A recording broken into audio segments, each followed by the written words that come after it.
I now give the floor to the distinguished representative of this Sovereign Order of Malta.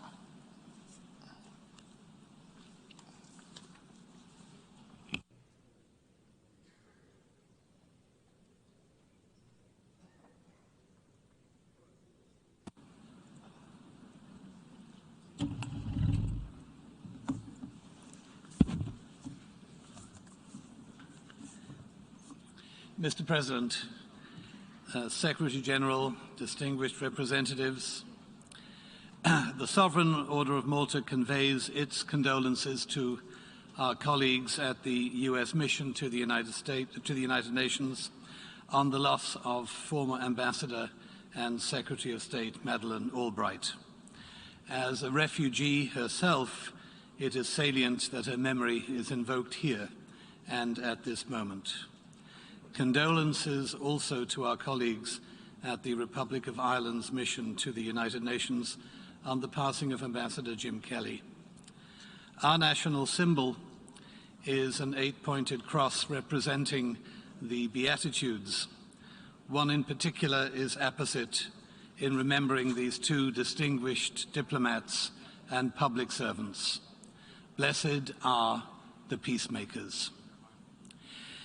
Sharing in its humanitarian spirit and mindful of the pain and anguish of the Ukrainian people, the Sovereign Order of Malta, as a permanent observer, and therefore not casting a vote today, does, however, express its support for the humanitarian focus of a draft resolution that is under consideration today.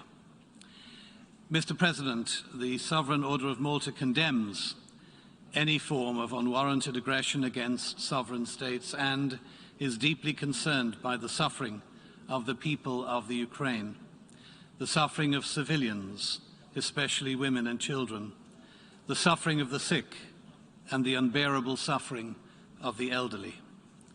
We reiterate our call for a cessation of hostilities against the innocent and for a strengthened purpose through dialogue to find a pathway to peace. The current fighting in Ukraine has caused the death of countless innocent civilians, destroyed civic infrastructure, ripped apart families, has forced nearly 4 million people to flee the country, while causing the internal displacement of up to 6 million individuals. We, an independent, neutral, sovereign entity state, providing global humanitarian aid in over 120 countries, we have provided considerable support, advice, and material help to the Ukrainian people, particularly during these 8 years of conflict.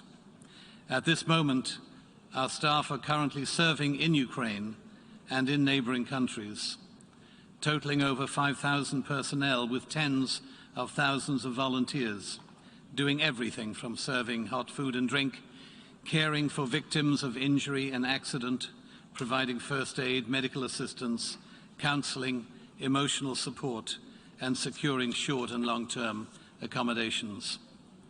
Volunteers from locations away from the border, many of them from other countries, representing faith-based and community groups, have traveled to the region with supplies and humanitarian equipment, in some cases putting their own lives in danger. Our crisis response arm, Malteser International, and our national associations and relief corps are coordinating activities with regional and local government agencies, particularly within Hungary, Poland, Slovakia, Slovenia, Romania, the Czech Republic, Lithuania, Germany, and Austria, and with international aid organizations such as the Red Cross, the Order of St. John, and the Johanniter Orden, the UN agencies such as the UN High Commission for Refugees.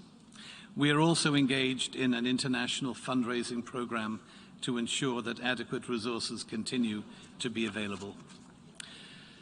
However, the dire humanitarian situation inside Ukraine continues to deteriorate rapidly as densely populated areas such as the city of Mariupol are shelled incessantly with scenes of devastation reminiscent of World War II, and impacted civilian populations, from women and children to journalists, together with humanitarian and medical personnel, they all deserve the right to safety, along with secure, voluntary and unhindered passage. Those who have been able to escape the escalating violence in their homeland tell our volunteers on the ground that all they want is to go home in peace and security and resume their lives, send their children back to school, care for their aging relatives, their pets, and sit and breathe the air of freedom and peace. Yet still millions more await inside Ukraine in an atmosphere of uncertainty, even terror. These are the rural populations, the workers, the farmers, the agriculturalists, those whose efforts in wheat production in better times help feed millions of the world starving.